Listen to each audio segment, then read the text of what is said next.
film begins with a police officer chasing a car. He's suspicious of the car. As soon as he stops the car, the driver quickly pulls out a gun and hides it under his leg. When the man doesn't respond to the officer's question, he asks for his license, and even then, we're not shown the man's face.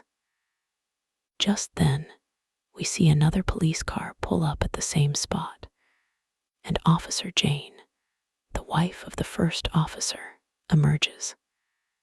She asks him if everything is all right.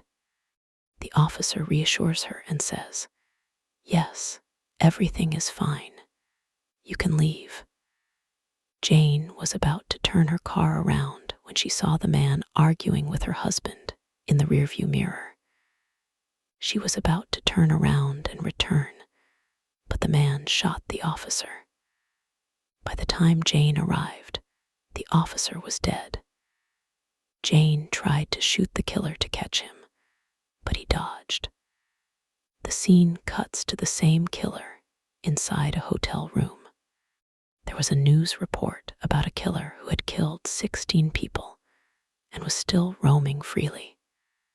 The police hadn't been able to catch him. This killer knew he was being talked about and was definitely looking for him. So he went to sleep in a strange room inside the hotel. He was carrying a shortcutter in case of any emergency. The next day, we see the killer chasing someone. He stops near a pharmacy and sees a girl enter the pharmacy, the woman he was following. After a while, she came out of the pharmacy and got into her car to find the killer already waiting for her in her car.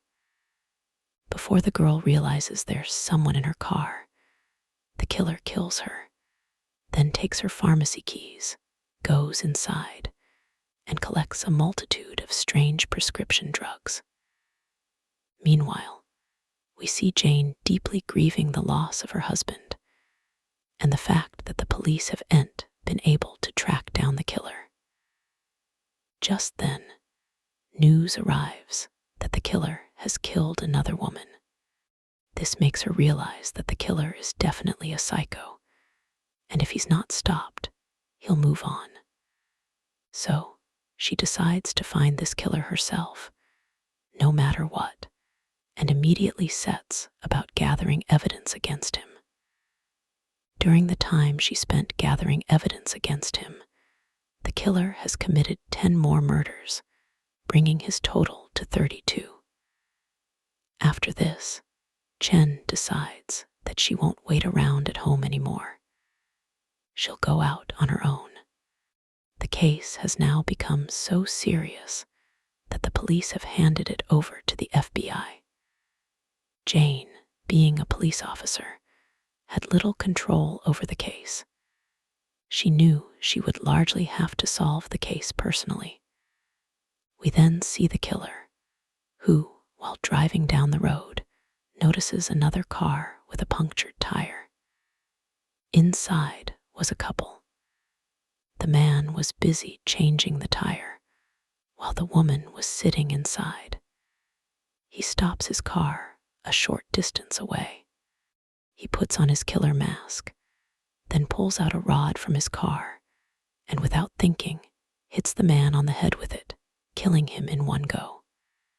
Hearing her husband scream, the woman runs out and sees that her husband is dead.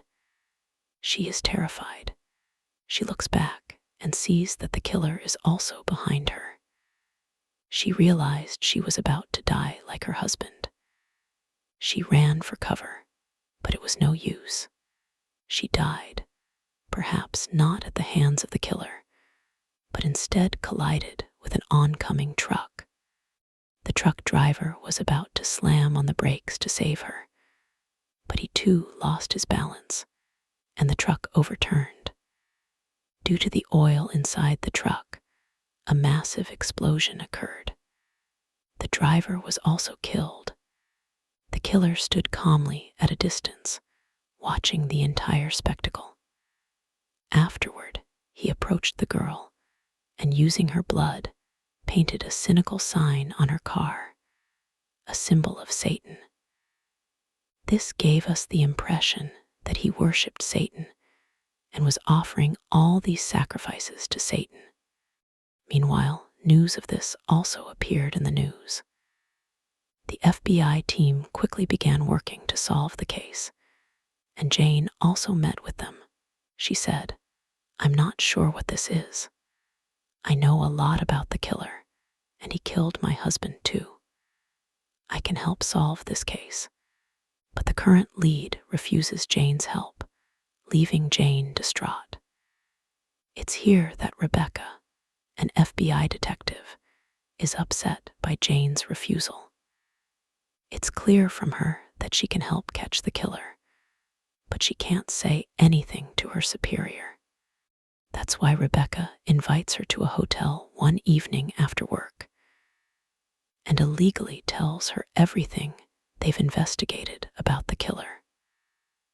According to Jane, the killer always stayed in his car, but Rebecca explains that he stays in different hotels and leaves evidence behind, and that he's not committing all these murders simply because he's a psychotic killer. There's a deeper motive behind all these killings, as he commits them in a highly patterned manner. America takes him to a hotel where he left after committing a murder. Inside the hotel, he had drawn numerous cynical signs, which led them to believe he was part of a cult. Using Rebecca's laptop, Jane investigates further and discovers the killer's name, Richard. They sit here and investigate the killer's next steps. Where will he go, and what will he do? After this investigation, just as they are about to leave, Rebecca receives another piece of news. A short while ago, there was an explosion in a mall, and the bomb used in the blast was the same type of bomb the killer stole after killing an arms dealer. The scene cuts, and we see the killer again. He is preparing for another murder. He grabs a pipe and sharpens one side of it. The next morning, he takes the same pipe to a church. Under the pretense of confession, he takes the father to a strange room. While the father is lost in conversation, he stabs him in the throat with the sharpened pipe and drinks his blood from the other side. Jane, having tracked him down, has already reached his hotel. She first describes his appearance and asks the manager about him. However, the manager doesn't recognize him. When he checks the guest list, he finds a guest named Richard. Jane then goes into the same room. Drawing her gun, she checks the room. She first spots a suitcase. It was apparently empty. She cautiously opens the washroom. There was a shotgun in the washroom, but no one was there. When she emerges, the clothes open from behind, and the killer emerges. He intends to kill Jane, but Jane managed to save herself. Seeing his prey slip away, the killer became enraged and attacked Jane again, and Jane attacked him in self-defense. A fierce scuffle ensued, but in the end, the killer picked Jane up and threw her out, breaking a window. Then he jumped out of the same window and fled in his car, leaving Jane speechless. Jane was in shock. Such a poor killer couldn't reach her and catch her. Afterward, she thoroughly searches the room and finds a wealth of evidence that the killer had forgotten to erase. Through this evidence, she learns of the killer's next move. Meanwhile, we see the killer contact a man named Calvin. Calvin tells her, "We saw your ad in the newspaper. You're a member of a military cult, and we're also members of a similar military cult. We can do everything together, and we know you're working for a greater purpose. If you want, we can help you with that. Killer agrees and goes to the address they've provided. There, he sees other people like them, all claiming to worship Satan. They're using strange drugs, and Richard realizes these people aren't members of a cult. They've created their own strange cult.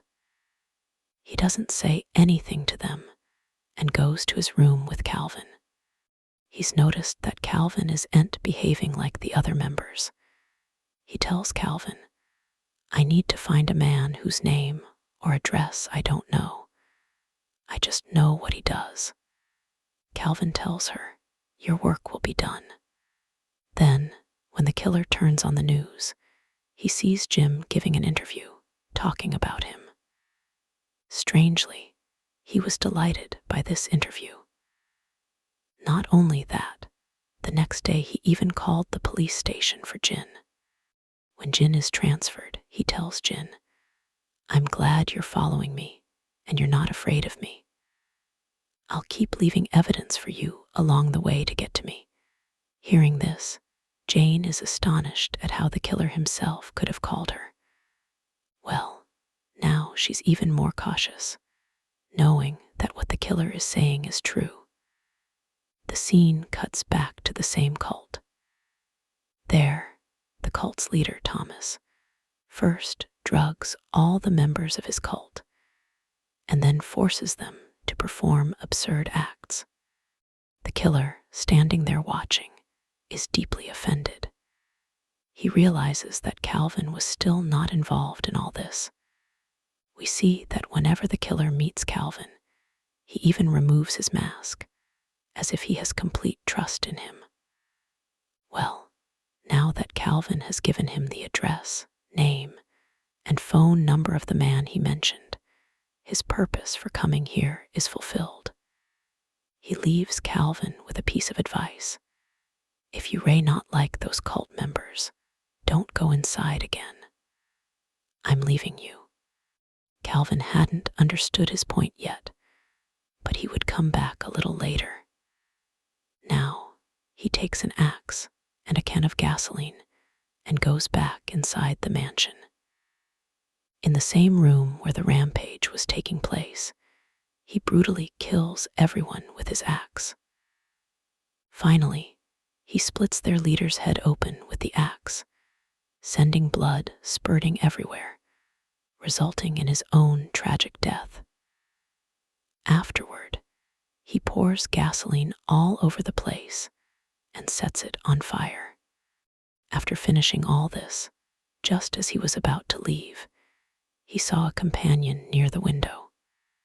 He knew someone was there, so he took off his mask, placed it on a stick, held it against the window, and then took cover behind the wall.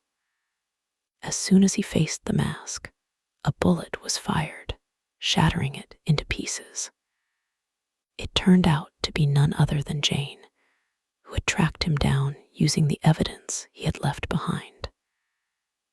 China saw the killer coming out, and he could have escaped from there. So she immediately got into her car and started chasing him. But the killer proved smarter and hit her car so hard that it got stuck in a ditch, preventing Jane from moving. This enraged Jane immensely. When the killer fled, the FBI arrived to investigate, even though Jane had warned them well in advance of the killer's presence. But these people arrived late because they didn't believe Jane. And because of this, Jane was now very angry with the FBI. Meanwhile, we see the killer already trying to execute his next plan. He goes to the address he found, belonging to a man named Bill. He finds no one home at the time. Breaking the lock, he goes into the basement and begins preparing some bombs. After waiting until evening, the man the killer was looking for arrives at the house with his wife, and they are the first to encounter the killer, who terrifies them both. The killer blackmails the man, telling him that if he values his wife's life, he should do as he says. Meanwhile, we are again shown Jemison, who again follows the evidence left by the killer to a building. Apparently, she doesn't see anything inside the building, but above a window, she finds 3MI written on it. This was another piece of evidence the killer had left for her. She wondered what all this was about. Unaware, Mivo began looking around through her sniper gun's binoculars and spotted a nuclear factory in the distance. This factory was known as 3 Mile Island, and that's what 3MI meant. Then she remembered that the house where the killer had left evidence the previous time also had today's date written on it. Putting all this together, Jane understands that the killer has a much bigger motive. He wants to destroy this nuclear factory today, destroying the entire city. All humans will die, and the nuclear weapons will explode.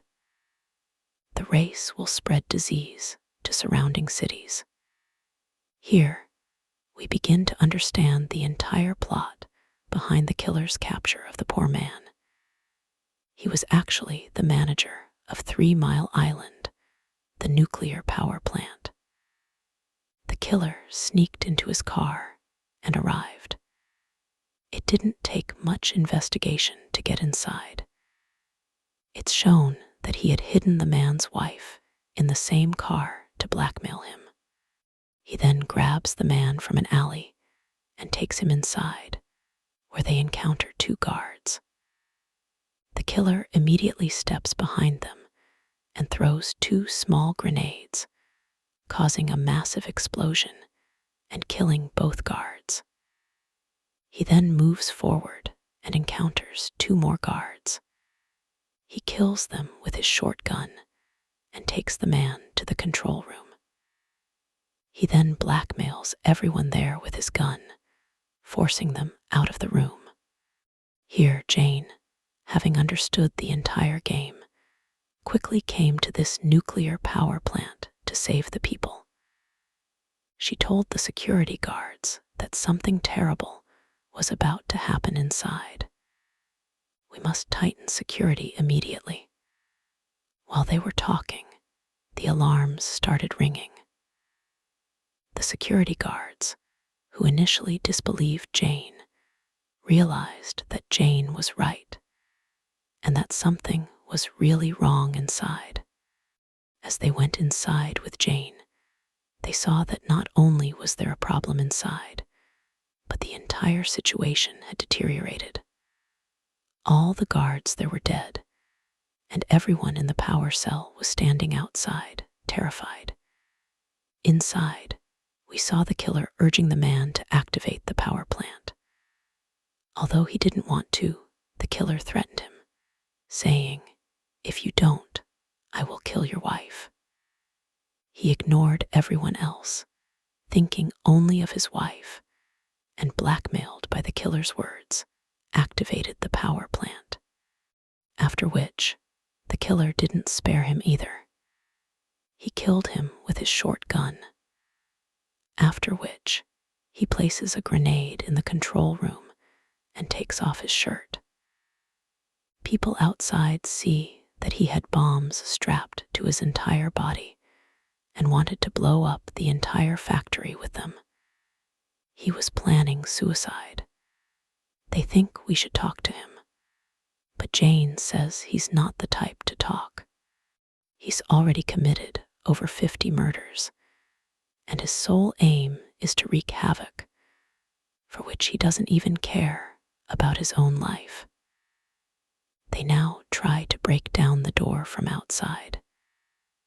This was taking too long, and Jane knew he would detonate it in less time. She needed to reach the killer quickly. Then the guard told Jane that they could see the killer from an upstairs window. Jane, without thinking, goes there and fires multiple shots from her sniper rifle, shattering the bulletproof glass, giving her access to shoot the killer. She shoots at his legs to prevent him from escaping. But all this was to no avail. Her hands were free. He detonates a grenade with his free hand. This disturbs Jane. She quickly shoots him in the hand to prevent him from activating the rest of his bombs, and then shoots him in the head, killing him.